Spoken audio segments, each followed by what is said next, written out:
테슬라 자율주행 나오면 우버 망해요 라는 거는 저는 함부로 그렇게 말하기 힘든 것 같아요. 우버가 자율주행 시대에도 우버가 짱이 될 수 있다. 웨이모는 구글의 자율주행을 담당하는 자회사. 운전기사 없이 운전하는 서비스를 피닉스에서 오픈했다. 이걸로 한창 떠들썩했어요. 진짜 한창 떠들썩했어요. 피닉스는 미국에서 가장 좀 IT 이런 혁신 이런 거에 열려있는 곳이에요. 정말 많은 이런 오프라인 혁신들이 피닉스에서 많이 일어나거든요. 근데 이 피닉스에서 드라이버가 없는 서비스를 출시했다. 그것도 보셨죠? 테슬라가 혼자 주행하는 소프트웨어를 업그레이드했다. 불과 며칠 후에 나왔어요. 제 생각에는 아마도 요 기사를 보고 테슬라가 일정을 좀 앞당기지 않았나 라는 생각이 들 정도로 요게 한창 기사화되고 막 떠들썩하니까 테슬라가 이에 질세라 뭐 계획은 있었겠지만 갑자기 소프트웨어를 업그레이드 했죠. 그리고 벤츠도 레벨 3 자율주행차를 출시한대요. 그러더니 갑자기 현대차가 자율주행 전세계 6위라면서 국뽕을 시전하죠. 웨이모가 1위로 있는데 그래서 웨이모는 1위가 맞거든요. 현대차가 갑자기 6위라면서 국뽕을 시전하죠. 근데 참고로 이 네비건트 리서치를 믿는 사람은 아무도 없어요. 가장 큰 이유가 테슬라가 여기 있어요. 테슬라는 웨이모랑 경쟁하잖아요. 여기까지는 와야 된단 말이야. 아무리 안 쳐줘도 여기까지는 와야 된단 말이야. 여기는 계획과 협력에 포커스를 맞추고 있어요. 실제 기술보다는. 그래서 사실 정말 자율주행 업계에서 네비건트 리서치를 쳐주진 않아. 하지만 우리 현대차가 여기에 오른 것도 미국 벤처와 합작회사를 만들면서 갑자기 6위에 올랐거든요. 이런 협력에 높은 점수를 주죠. 이게 레벨 3 자율주행에서 그냥 아주 간단히만 보면 그냥 딱 이 정도만 보면 돼요. 레벨 2까지는 어느 정도는 쉬운 레벨 1은 그냥 거의 모든 차에 다 있어요. 그죠? 그리고 레벨 2는 완전 긴장하면서 앞을 보지만 핸들은 손에서 떼어도 된다. 그리고 레벨 3부터는 눈도 떼어도 되고요. 레벨 4부터는 마인드 오프? 딴 생각을 해도 돼. 그리고 레벨 5는 드라이버 오프예요. 다른 데 타도 되죠. 이 차이가 있는데 정책적으로는 레벨 2와 레벨 3를 왔다 갔다 거려요. 그 이유는 마인드 오프까지 가면은 그때부터는 사고가 났을 때 누구 책임이냐가 되게 불명확해지거든요. 근데 레벨 3까지는 위급 상황에 무조건 사람이 해야 된다라는 게 기본으로 깔려 있는 거예요. 그래서 책임의 소지를 사람한테 물을 수 있어요. 그래서 정책적으로는 레벨 2와 레벨 3를 나라마다 다른데 왔다 갔다 거리는 정도의 정책이에요. 우리나라도 아마 레벨 3까지는 해줄 것 같아요. 미국에서도 이제 캘리포니아 정도만 레벨 4로 알고 있고 거의 그렇게 많지 않은데 정책적으로는 이제 레벨 3, 기술적으로는 이제 한 4를 대부분 테스트하고 있는 것 같아요. 근데 이 상황에 아까 벤츠도 레벨 3였죠. 그리고 뭐 여기 다 레벨 4를 테스트하고 있어요. 대부분 레벨 4를 테스트하고 있어요. 근데 이 상황에서 테슬라는 레벨 5에 매우 가깝다. very. 레벨 5면은 아예 안 타고 있어도 되거든요. 마인드만 오프가 아니라 아예 안 타고 있어도 되는데 레벨 5에 거의 가깝다라고 우리 머스크 형님이 말씀하셨어요. 내가 여기서 요것만 없었어도 대박라고 생각을 했겠는데 갑자기 요게 들어오면서 아시다시피 머스크가 이게 뛰어나시지만 약간 과장과 말은 앞서 나가시는 그런 분이시잖아요. 그래서 과연 정말 그가 레벨 5에 베어리 크로스 됐을까? 그는 2020년까지 로보택시를 런칭하기로 작년에 약속했는데 그렇게 몇 년 전에 약속한 게 아니라 작년에 올해까지 로보택시를 하기로 약속했는데 로보택시는 무조건 레벨 5여야 돼요. 레벨 5가 아니면 로보택시를 할 수가 없어요. 로보택시는 예를 들면 영화관에 가서 내 테슬라를 지하주차장에다 주차해놓고 있으면 이 테슬라가 자율주행으로 알아서 가서 택시 영업을 해서 돈 벌어오고 번 돈을 나랑 테슬라랑 나눠먹는 게 로보택시거든요. 그래서 레벨 5가 돼야 돼. 이 로보택시를 2020년부터 시작하겠다라고 작년에 얘기했는데 지금 2달 남았죠. 2달. 2달 내에 할 수 있을까? 라고 생각하는데 이제 레벨 5에 다가왔대요. 이제 말만 믿으면 2달 내에 할 수 있을 것 같아요. 아마 뭐 쉽진 않을 거예요. 예. 뭐 라이다 얘기가 계속 나오는데 테슬라는 라이다를 쓰지 않아요. 테슬라는 카메라 AI로 라이다를 대신할 수 있다고 믿는 사람이에요. 앨런 머스크는. 이거 되게 큰 전환점이거든요. 제가 이거 안 다루긴 했는데, 예, 이거는 약간 큰 베팅 같은 거예요. 예를 들면 테슬라 초창기에 휴대폰 배터리를 쓰냐 안 쓰냐는 되게 큰 베팅이었거든요. 이거 안 썼으면 지금의 테슬라도 없거든요. 근데 이 휴대폰 배터리를 리튬 이온을 잘 쓰는 바람에 지금의 테슬라가 있는 되게 큰 초석 중에 하나가 됐는데, 그거랑 마찬가지로 라이다가 자율주행이 필수일 거냐, 아니면 그냥 카메라에 AI로 붙어서 라이다를 어느 정도까지는 대신할 수 있을 거냐는 테슬라의 베팅이에요. 이 베팅은 한번 뭐 봐도 좋을 것 같아요. 생각보다 라이다에 관심이 많으시네. 그리고 여기 죽스 하나 있죠. 여기 죽스는 우리 아마존이 인수하셨죠. 무려 1조로 이렇게 다 뛰어들고 있어요. 아마존까지도 뛰어들고 있어요. 아마존이 이 죽스를 인수한 거에 대한 저의 추측은 있긴 있어요. 예, 근데 뭐 이거는 나중에 말씀을 드릴게요. 어쨌든 뭐 자율주행엔 당연히 진출을 하는 거고, 그가 그리는 그림에 대해서 대충의 추측은 제가 뭐 다음에 영상을 한번 따로 찍어볼게요.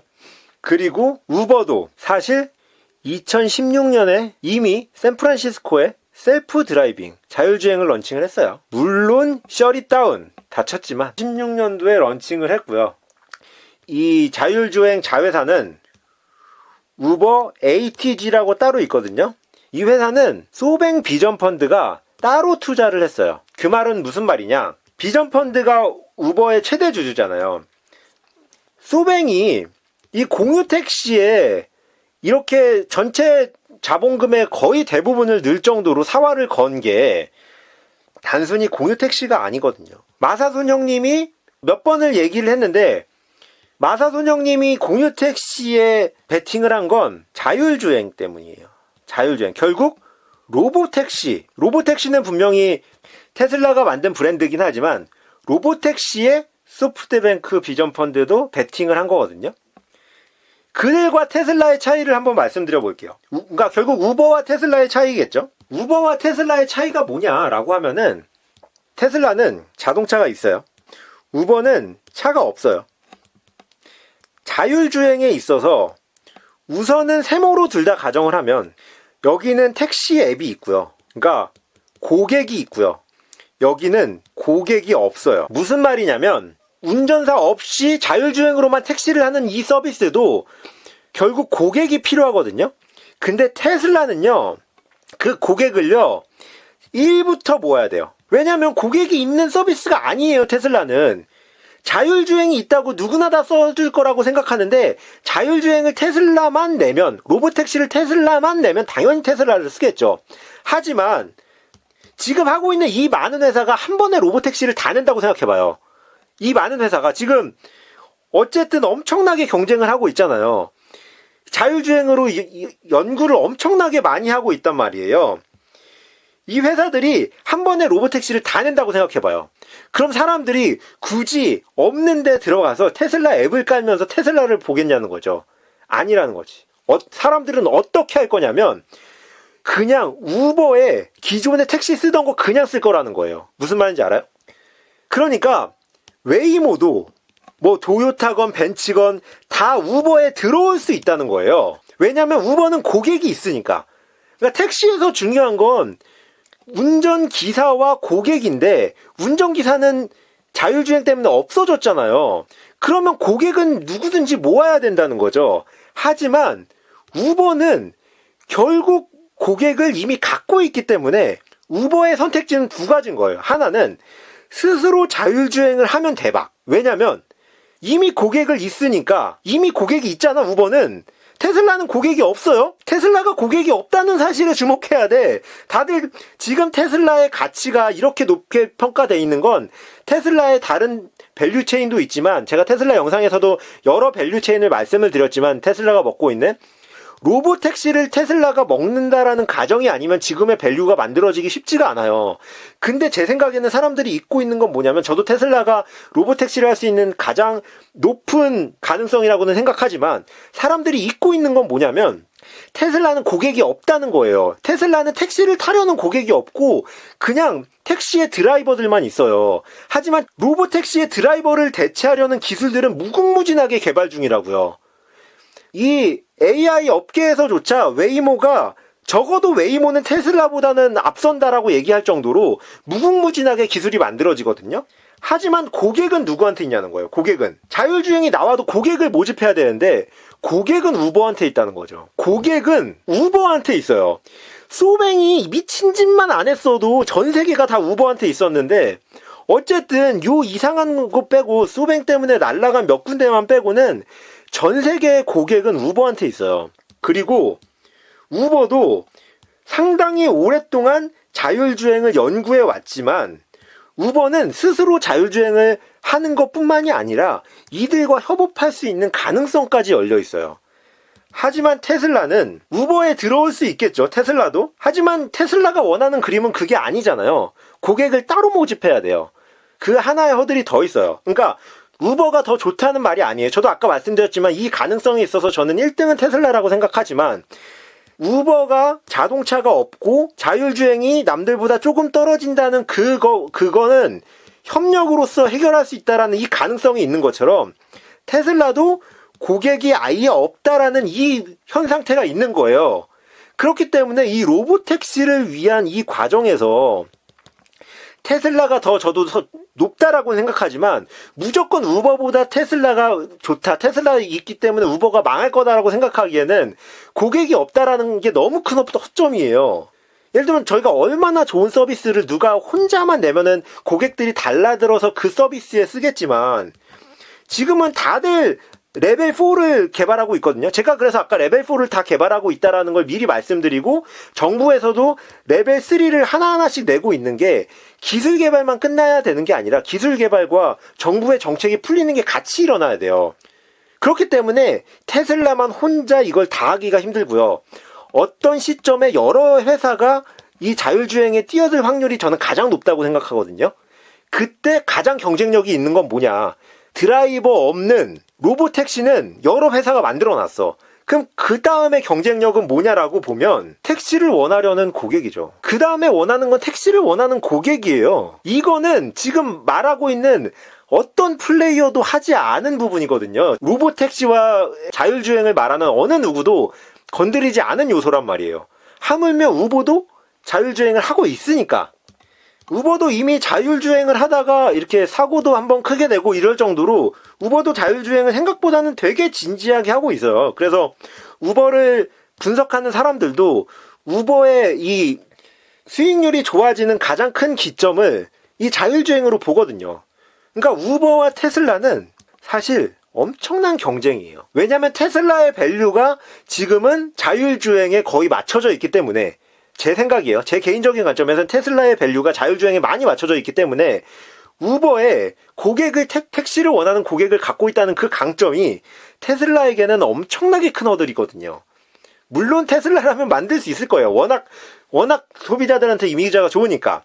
하지만 그 시점이 0이라는 건 변함이 없어요. 그래서 아까도 다른 분들도 계속 말씀 주셨지만 테슬라 자율주행 나오면 우버 망해요 라는 거는 저는 함부로 그렇게 말하기 힘든 것 같아요. 우버가 셀프 드라이빙을 하고 있어서도 그렇지만 고객이라는 관점에 있어서, 그리고 우버는 이미 플랫폼으로서 협력을 할 수 있다는 그 관점에 있어서 과연 우버가 그냥 테슬라에게 그냥 지고 말 회사인가? 저는 그렇게 생각하지 않아요. 단순히 기술 개발이 끝나면 오픈할 수 있는 환경이다 라고 하면 테슬라가 또 잘할 수도 있겠지만 그 환경도 아니거든요. 아무리 기술 개발이 돼 있어도 이 나라와 주별로 이걸 풀어주지 않으면 오픈을 못 하거든요. 어차피 테슬라가 올해 이 로보택시를 낼 수 없는 가장 큰 이유가, 사람이 타고 있는 건 낼 수 있겠지만 테슬라가 꿈꾸는 로보택시를 낼 수 없는 가장 큰 이유가 그냥 법적으로 낼 수 없기 때문이에요. 정부에서 안 풀어주니까, 보험사에서도 안 풀어주고, 기술 개발이 더 빠르기 때문에. 정부에서 풀어주는 시점이 2에서 3이고 기술 개발은 지금 3에서 4 시점이니까 기술 개발이 더 빠르거든요. 그래서 정부에서 풀어주는 이 시점에서는 여러 회사들이 이 시장에 한 번에 뛰어들 확률이 높다고 저는 생각하고요. 그때 가장 큰 경쟁은 고객을 갖고 있는 우버다 라고 저는 생각해요. 여러 번 말씀드리지만 그럼에도 불구하고 저는 테슬라가 이 산업에서는 가장 경쟁력이 있다고 생각해요.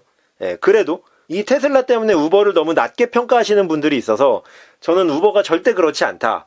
이 자율주행 시대에도 우버가 짱이 될 수 있다. 라는 거를 말씀드리고 싶었어요. 그래서 우버는 결국 고객을 갖고 있으니까 우버는 단순히 자율주행만 보지 않아요. 에어택시도 꿈꿔요. 비행기 택시 2023년 얼마 안 남았죠? 여기에서 차이점은 다라케이는 머스크가 아니라는 거. 머스크가 아니기 때문에 2023년이라고 해도 머스크처럼 이렇게 먼 미래는 아닐 수도 있어요.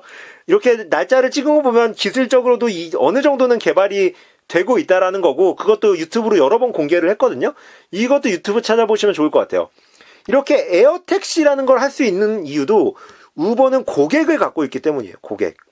이 고객을 갖고 있다는 게 이 자율주행 시대에서 저는 진짜 중요한 부분이라고 생각해요. 기술은 그 기술자를 데려올 수 있지만 이 고객은 정말 0부터 다시 시작해야 되는 거거든요. 이게 진짜 어려운 거예요. 이거 사업하신 분들은 알 거야. 0부터 고객을 모으는 게 얼마나 어려운 일이라는 걸. 우버는 고객이 있기 때문에 남들은 자율주행만 신경 쓸 때 이렇게 에어택시도 신경 쓸 수 있는 거예요. 이것도 우버가 좋은 점이죠. 사실 우버는 우버 프라이트, 이거는 트럭 비즈니스의 플랫폼이에요. 그리고 우버 이츠, 이건 이제 알죠? 배달 음식. 이 두 개에도 되게 유의미하게 들어가 있거든요. 근데 이것까지 하면은 지금 이미 1시 10분인데 제가 자료는 밑에 좀 준비가 돼 있어요. 근데 지금 이것까지 하면은 제가 한 3시까지는 해야 될 것 같아서, 예, 오늘은 여기까지 해야 될 것 같아요. 요 우버이츠와 우버프라이트 둘 다 되게 중요하거든요. 우버의 미래를 보는 관점에 있어서. 자료는 있는데 다루려면 3시가 돼야 될 것 같아서 오늘은 이제 여기까지만 할게요. 다음에 뭐 제가 기회가 되면 우버 2탄 뭐 이런 거 하면서, 예, 한번 다시 볼게요.